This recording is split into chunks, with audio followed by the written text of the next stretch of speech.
we are discussing about the sociological inquiry methods, and there are various methods to inquire about the society. And one of these methods is reflexivity. We discussed objectivity in our previous lecture, right? According to Durkheim and many other positivists, objectivity is the only way from which you can study the society scientifically, and you can generalize the results when you study objectively. We discussed about the objectivity in our previous lecture. Today we'll discuss about the reflexivity, right? This is another way given by the Goldener, suggested by the Goldener, to inquire about the society, right? So what is reflexivity? Reflexivity is a process by which the researchers reflect upon the data collection and interpretation process. It is very important that the data should be collected properly and should be interpreted, right? On the basis of whether what the then only you can generalize your results, right? The term reflexivity has a different meaning in different context.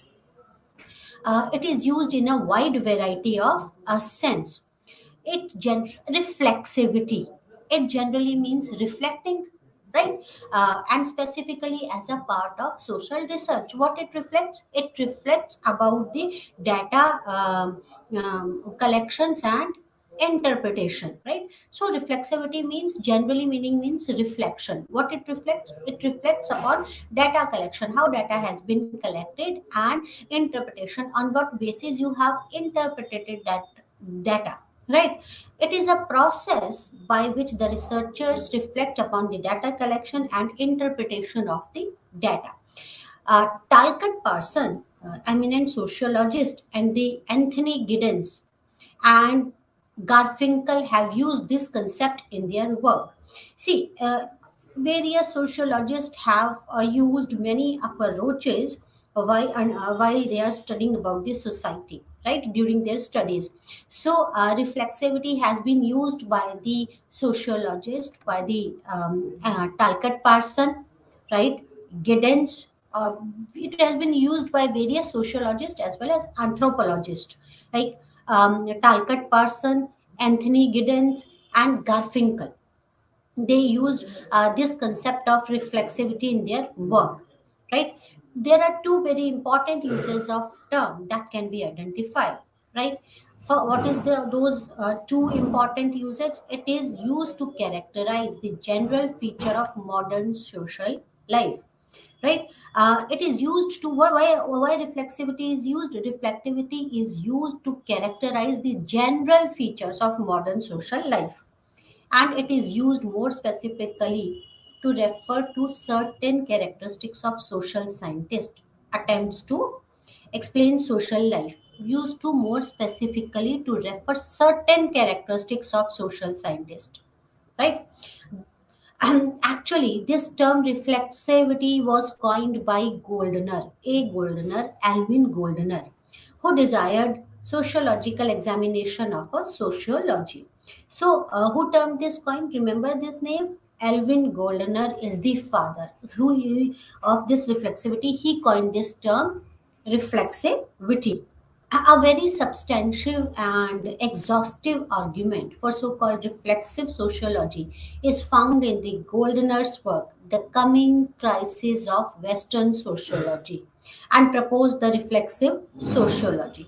So, when the Alvin Goldner coined this term, reflexivity, right, and he argued about this reflexive sociology in his work, The Coming Crisis of Western Sociology. In his work, The Coming Crisis of Western Sociology, he discussed about the reflexivity, what the reflexivity is and how it will help and why is it required, right? Sociology was viewed as a discipline that was inclined to produce an objective knowledge of the social reality which was not agreed upon. Right, as we discussed about the objectivity in our previous lecture, right, the positivist felt like we can study the social sciences as per we study the natural sciences, right?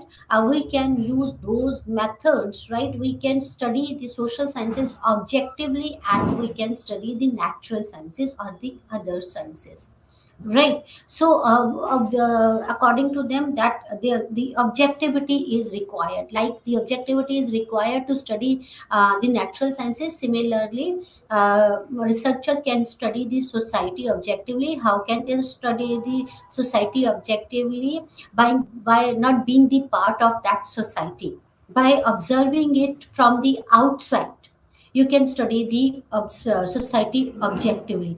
But Goldner was not of the same opinion, right? Goldner argued that the knowledge was not independent of knower, and sociology is intimately bound up with the political and socio-economic context within which it exists. Right. According to Goldener, you cannot study this society from outside. Right. You cannot study the society from outside. It cannot be independent. This knowledge cannot be independent from the knowledge of the knower. Right. This society sociology is intimately bound up with political and the socio-economic context within which it exists. Obviously, right? It get affected. This society get affected with the political, socio-economic conditions and many other economic conditions, right? For him, it was important to be aware of this connection and of sociology's role as a part, the way we look at ourselves and our future. So, according to Goldener, we cannot study society from outside, and this knowledge of society cannot be independent from the knowledge of the knower, right? So, reflexive sociology requires us to really examine what we are doing, how we think, how we feel, what our attitude, beliefs, feelings, prejudices about a particular thing in social reality. And if we really grasp this idea of being skeptical about our own views, it helps us to get rid of preconceived notions that we have about other people behavior. See what he said. Reflexive sociology, what reflexive sociology requires, it requires us to really examine what we are doing. We should be aware what we are doing, what how we think, and how we feel, what our attitude is, what our beliefs are, what are our feelings, prejudices about a particular thing in a social reality. We should be aware of our feelings, emotions, prejudices, right? How we think, what we feel, right? And what we are doing, right, about a particular thing in social reality. If we really grasp this idea of being preconceived notions that we have about other people behavior, if we could understand that, we can come out of the our preconceived notion that we have about other people behavior, right? So goldener and reflexivity, as reflexivity has a different meaning in different context, what goldener wants to eliminate the manner in which theory products and theory performance are generated and received. The methodologist for the production of theory stresses on the interaction between the theory and the research, but Goldner conception is different. What we do, right? What the methodologist do, that for the production of the theory, for the methodologist for the production of the theory stresses on the interaction between the theory and the researcher. That on the basis of a theory, the researcher work, and this leads to some theory, right, for the production of the theory. But Goldner has a different concept. He argued that it is impossible to understand how social theory is actually made or how it makes its way in the world. He is of the opinion that the presence of researcher alters the reality, right?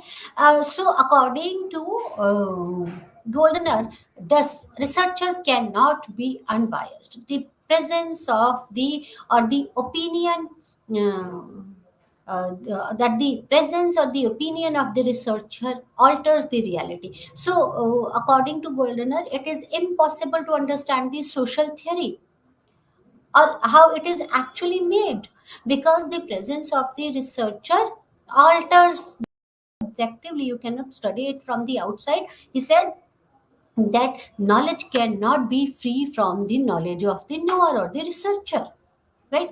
The objectivity that the researcher talks about is based on their values and the justification of them, and it projects the reality as in the way researcher wants to see it, right?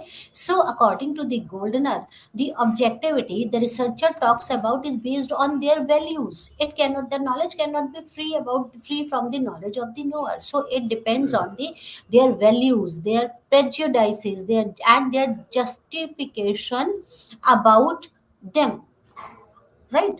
You have to justify how you can say that we have studied this society or this topic objectively, right? It cannot, according to Goldner, it cannot be free from the bias of the researcher. The presence of the researcher impacts it. So objectivity the researcher talks about is based on their values and the justification of them, and it projects the reality as in the way researcher wants to see it. The knowledge therefore can never be independent of the knower. So the knower, the that even Max Weber said that in the selection of the topic, the values of a researcher plays an important role, right? Right. So during the selection of the topic, according to Max Weber, um, researcher could be biased. Similarly, Goldner said that the knowledge cannot be independent from the reality. When we say that about when we talk about the objectivity, according to Goldner, the objectivity is based on the values of the researcher and their justification of them, right? Social theorists take certain facts as a given because these facts have resulted from their experience rather than the research. And the reliability of fact is not problematic for them. What determines the fact is not important, but the ordering of these facts are. Right? So, in short, that the researcher can alter the reality because according to Goldner, the social theorist take certain facts on the basis of their experience, not on the basis of the research, right? As per Goldner, social theorizing then is often search for meaning of personally real, that which is already assumed to be known through personal experience. It is an endeavor to locate and interpret the meaning of what one has lived and reduced the tension between the social event or process that the theorist take to be real and some value of which this violates. For social theorists, there are two kinds of social world, the permitted and unpermitted. Right? So the theorists transform the unpermitted into the permitted word, and therefore the threat of unpermitted and strengthen the permitted. So, according to Goldener, for social theorists, there are two kind of the social world, that is permitted and unpermitted. What is permitted and what is unpermitted, right? When we discuss about the social order or the social stratification, you will come to know about the permitted and unpermitted social order. It is important to maintain the social order in this society. For the smooth running of the society, there are certain things which are permitted by the society and some are unpermitted by the society.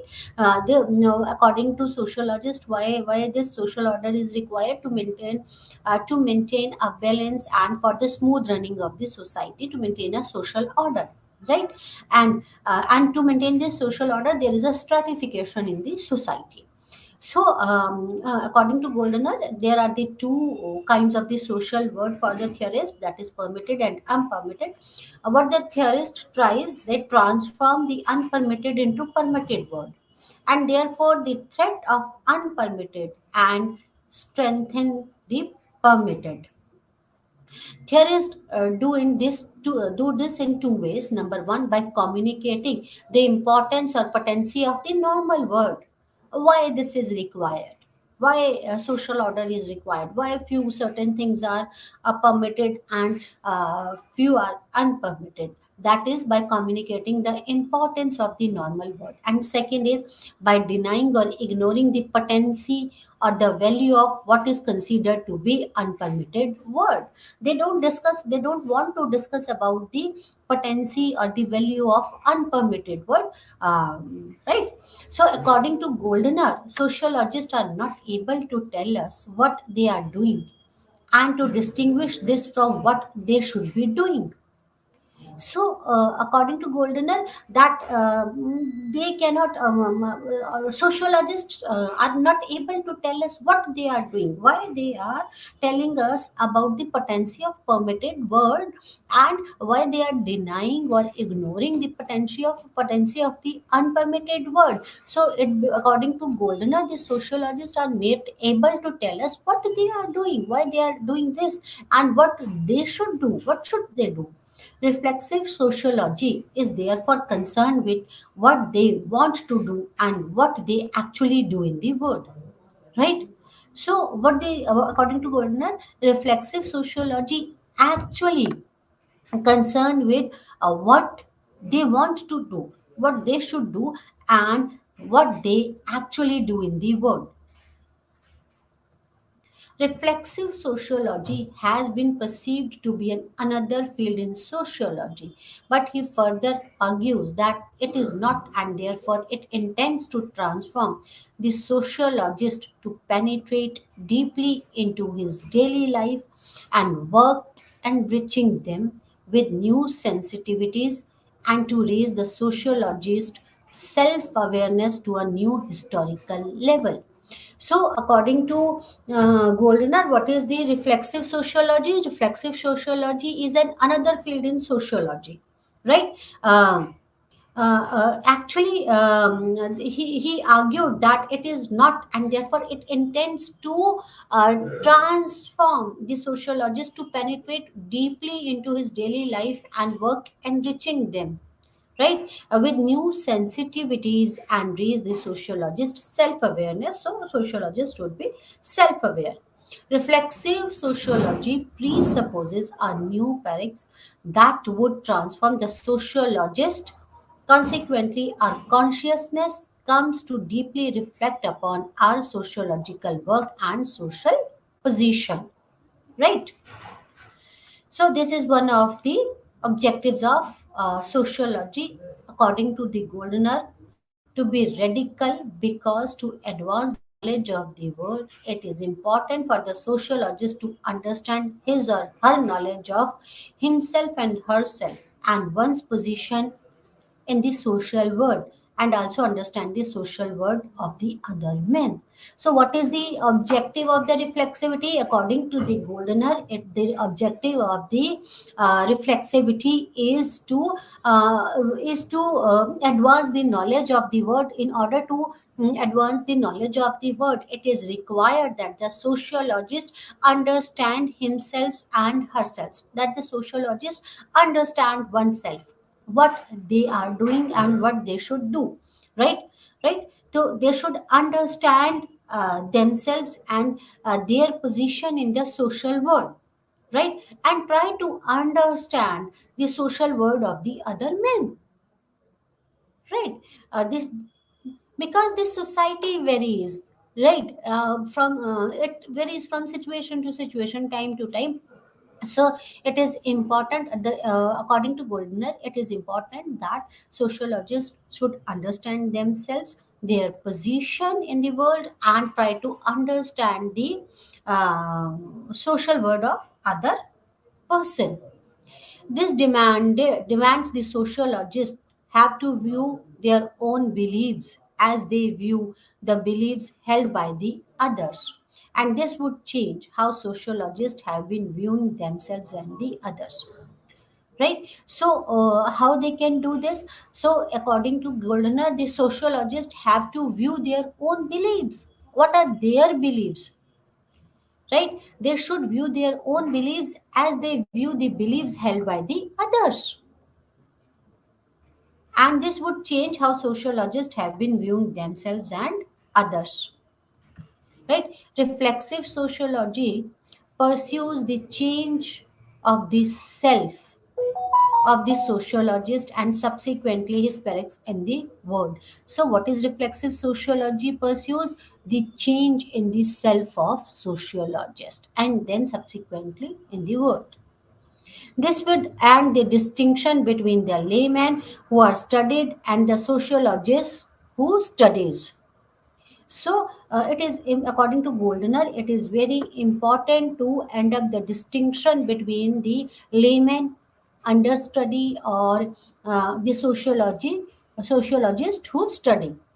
So, reflexive sociology pursues the change in the self of sociologist. According to Goldner, it is very important that the sociologist understand about their beliefs as they view the beliefs of others, right? But in absence of reflexive sociology, this distinction would always remain, right? Goldner asserts that the separation between the knower and the known must be overcome because it is impossible to know. We are discussing about the objectives of the reflexivity as per the Goldner, right? So, as per the Goldner asserts that the separation between the knower and the known must be overcome, right? So, that according to the Goldener, it is impossible that knowledge can or it is impossible that the knowledge could be free from the knowledge of the knower. So that is the distinction between the and as per Goldener, it is very important for a sociologist or the for the researcher that they should understand their beliefs as they know the beliefs of the subject under study. So he asserts that the separation between the knower and known must be overcome, right? Because it is impossible to know others without knowing yourself. You cannot know others until and unless you are aware about your values, about your beliefs, right? So as per Goldner, it is difficult or impossible to know others without knowing yourself. To know others, the sociologist cannot simply study them but must also listen to them and confront himself or herself, right?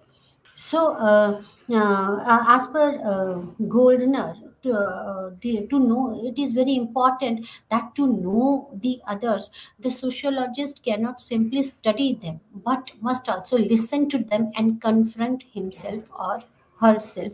So, you cannot study them from outside. It is very important that you should listen to them and confront himself or herself, right? So reflexive sociology changes the meaning of the knowledge. It doesn't remain merely a piece of information, but it becomes the awareness. See, are you able to make a differentiation? Right? According to the Goldner, if you study the society from the outside objectively, then it just becomes the information, the information or the data which you collect or the interpretation which you get, the knowledge just become it is just an information or a knowledge. But when you that reflexive when you gain the knowledge through reflexivity, right, it become awareness because you are aware about your values and aware about the values of others, then it become awareness. Reflexive sociology for Goldner is moral sociology, and it demands the moral and ethical commitment, unlike the positivist sociology which demands sociologists to be neutral and apolitical. So, to be a reflexive sociologist, it is very important that the reflexive sociology demands moral and ethical commitment. You should be morally and ethically committed, right? As opposed to the positivist sociologist, which demands the sociologist to be neutral and apolitical. According to Goldner, it is impossible. Reflexive sociology then is not characterized but what it study. It is distinguished neither by a person and the problem studied nor even by the techniques and instruments used in studying them. So, reflexive sociology is not characterized by what it studies, right? It is not distinguished by what it studies, not by the person and the problem studied, nor even by the technique. Then how it is characterized? It is characterized by the relationship it establishes between being a sociologist and being a person, between the role and the men performing it. So, how reflexive sociology is characterized? That is, it is characterized by developing a relationship between the being a sociologist and being a person, between the role and the men performing it. Right? Reflexive sociology opposes and rejects the methodological dualism as witnessed in positivism. This dualism separate the subject and object of the research. So, as we discussed that there should be no difference between the knower and known, right? Separates the fact from the values, reduces the knowledge of social world to a mere information, sees a social world as mirrored in the sociologist work rather than as constituted by sociologist cognitive commitment and all his other interest, right? So,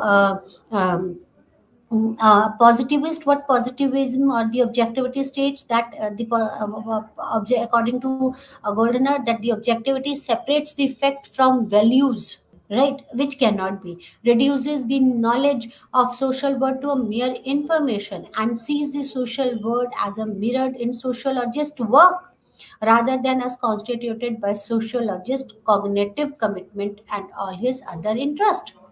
The practitioner of methodological dualism feel that if the sociologist engaged politically, socially, emotionally with the object of the study, the scientific nature of the discipline would be lost.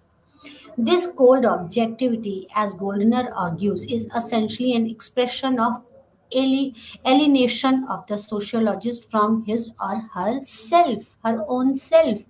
When you study, when a sociologist study anything objectively, that is from the outside, this will alienate uh, the sociologist from his or her own self.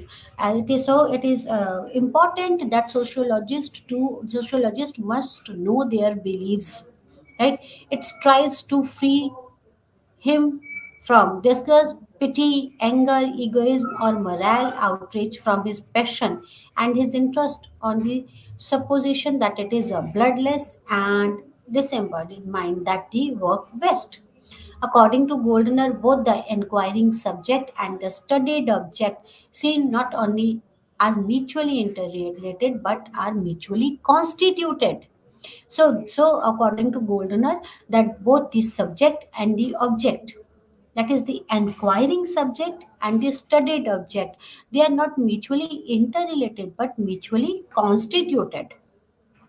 So the aim of reflexive sociology is not to remove his influence on the others, but to understand his own influence, which requires that he must become aware of himself as both knower and as an agent of change. So the aim of social reflexive sociology is that the sociologist must become aware of himself as both knower and as agent of change, right? Reflexive sociology recognizes that there is an inevitable tendency for any social system to curtail the sociologist autonomy in at least two ways: to transform him either into the ideologue of the status quo and an apologist for its policies, or into a technician acting instrumentally on behalf of his interest, right? So according to Goldner, it is very important that The sociologist must understand their own beliefs as they understand the beliefs of the others or the values of the others.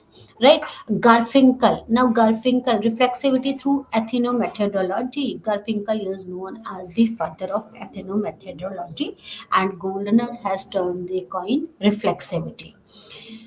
One of the most important thing in studying sociology is how do you look at the things.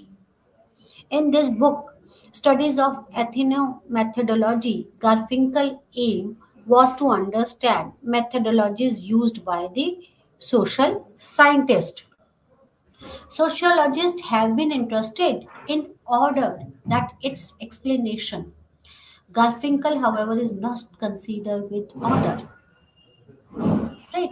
So the Garfinkel, see, sociologist was more interested in order as it that social order, right? And its explanation why this social order is required. But Garfinkel is not concerned with the order. The social life appears to be ordered and regular, and that social action is systematic and patterned.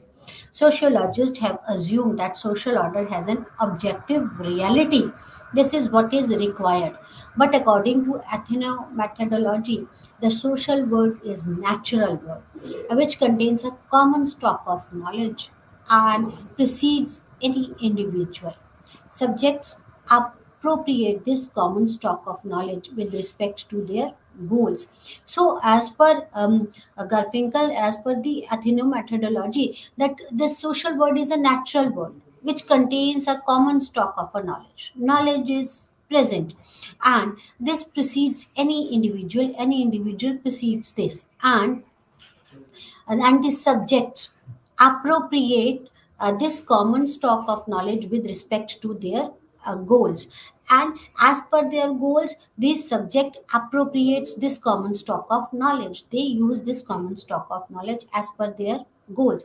The description or the interpretation of the fact and the performative account of daily action are regarded as the elementary basis on which reconstruction of social world takes place. So, the description or the interpretation of the fact and the performative accounts of daily actions are regarded as the elementary basis.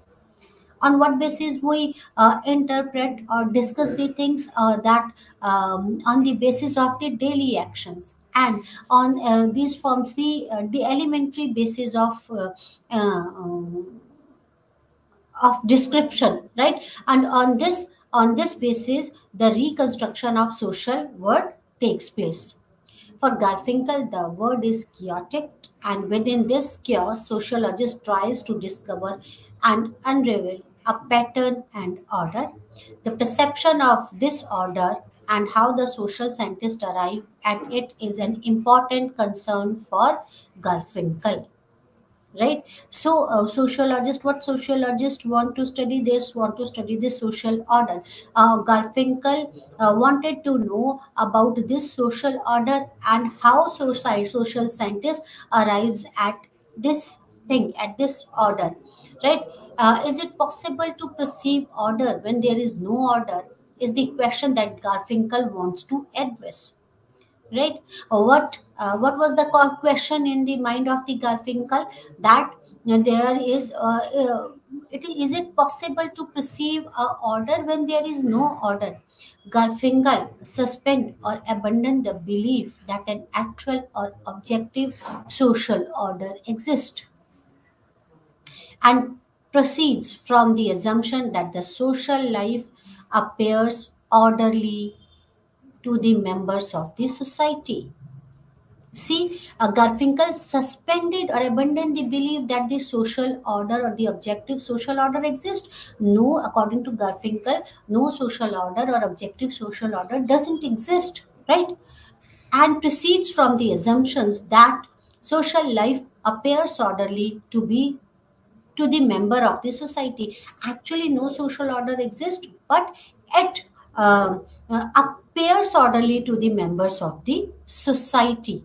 This order is not because of the fundamental nature of the social world. Social order is an appearance constructed by the members of the society.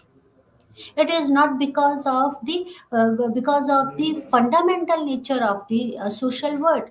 That social order is not at all a fundamental nature of a social world according to the Garfinkel, but social order is an appearance constructed by the members of the society. This social order has been constructed by the members of the society as per the Garfinkel. He argues that sociology has characteristically depicted man as a cultural dog who simply acts on the basis of norms, values, beliefs, culture of his society without thinking and produces a stable feature of the society. So, as per Garfinkel, that there is no objective social order exists, right? Social order is not a characteristic, a fundamental characteristic of any society. Social order, what is social order according to Garfinkel? Social order is an appearance constructed by the members of the society. And for this he argued that the sociology has characteristically depicts that a human being is a social animal or culturally dog, right? And because they depicted it as a social animal or culturally dog, they simply acts on the basis of the norms, values, beliefs and the culture of the society without thinking and produce a stable feature of the society. So they just act on the basis of their culture. They never think about to produce a stable and a stable feature of the society. Garfinkel was of opinion that our understanding of anything is interpretative, and the manner in which a social scientist work is the manner in which a man in the street also work. According to Garfinkel, there is no reality, and to discover this reality, you fall back on some pattern which is taken for granted. Right? So, as per Garfinkel, there is no reality, and to discover the reality we fall back on the some pattern, and this pattern has been taken for granted. There cannot be any discovery of reality which is not taken for granted. This is the meaning of reflexivity. That is what the Goldener said, right? It cannot be free from the bias of reflexivity. From researcher, he said that the when they talk about the theories are based on the assumptions or the experiences of the researcher rather than the reality. That's what Garfinkel said. Garfinkel, according to Garfinkel, there is no reality. And to discover the reality, we have to fall back on the some pattern which we have taken for granted. And there cannot be any discovery of reality which is not taken for granted. That is the meaning of reflexivity. We have to fall back, right? On things which is taken for granted. That is on experiences. In Garfinkel's word, the documentary method consists of treating an actual appearance as the document of, as pointing to, as standing on behalf of a presupposed underlying pattern. Not only the underlying pattern derived from its individual documentary evidences, but individual documentary evidences in their turn are interpreted on the basis of what is known about the underlying pattern. So everything depends on the things that we have taken for the granted and how we interpret that pattern. Right? So it depends on the interpretation, right? Each is used to elaborate the other. Thus, the documentary method can be seen as reflexive.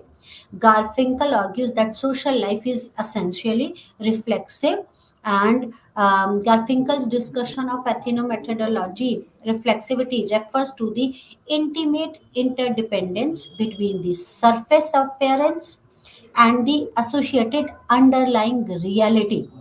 Surface appearance, that is the documents and the accounts, and the associated underlying reality are distinguished, which is characteristic of a documentary method of interpretation. Right. So, what is Garfinkel? According to Garfinkel's discussion of ethnomethodology or reflexivity, it refers to the interdependence between the surface appearance, what it appears, and the associated underlying the reality. Right. The sense, that is the sense of the former means that is the surface appearance elaborate by drawing on the knowledge of the later means the association underlying on the reality. So the documentary evidences and the associated, that is association underlying the reality, it depends on the knowledge of the associations, while at the same time the sense of later is elaborated by what known about the former. So they are interdependent on each other, right? So reflexivity is often said to be endangered by all social scientists with relativizing tendencies, right?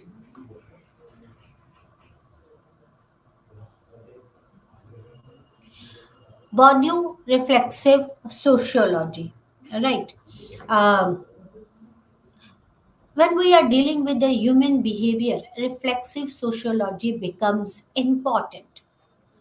Bourdieu is of the opinion that we need to deepen our understanding of our position in the world to better understand the social reality of other. Again, again, he said, according to Bourdieu, it is very important that we should understand, being a sociologist, we should understand our reality first to better understand the social reality of the others. So, according to him, we need to deepen our understanding of our position in the world to understand the social reality of the others. And it is very important when you want to study the human behavior, the reflexive sociology becomes very important. Right? Bourdieu insists on the importance of reflexive sociology, in which the sociologist reflexivity must at all time conduct their research with conscious attention to effect of their own position, their own set of internalized structure, and how these are likely to distort or prejudice their objectivity, right? So, according to him, that is, Bourdieu insisted on the importance of reflexive sociology. How he has insisted on this, in which the sociologist reflexivity must at all time conduct their research with conscious attention, right, to the effect of their own position, their own set of internalized structure, and how these are likely to distort or prejudice their objectivity. A researcher need to get out of his or her own way of thinking about social reality and be willing to step on other person's shoes to understand why things are happening in the way they are. So, according to Bourdieu, if you really want to understand the social reality, come out of your prejudices. Put your foot in others' shoes, right? Step into others' shoes and try to understand why things are happening the way they are. Reflexive sociology requires us to be skeptical about our own views and really examine what we are doing, how we feel, how we think, what are our attitudes and assumptions and beliefs and prejudices and biases about a particular thing in a social reality, then it allows us to step outside of our judgment of the situation. This is what the Goldner said, that it is important that you should be skeptical about your own views, about your beliefs, prejudices, emotions, right? Attitude, assumption, biases, beliefs, right, of a particular thing in a social reality. And when you do this, this will allow you to step outside of your judgment of this situation. Then only you can understand others problem, why they are behaving in a particular way. According to Bourdieu, social scientists themselves are also object under study and participating in the reality of society. That is the object of their study. So there is no distinction between the known and the knower. That's all for today. Thank you very much. Namaskar.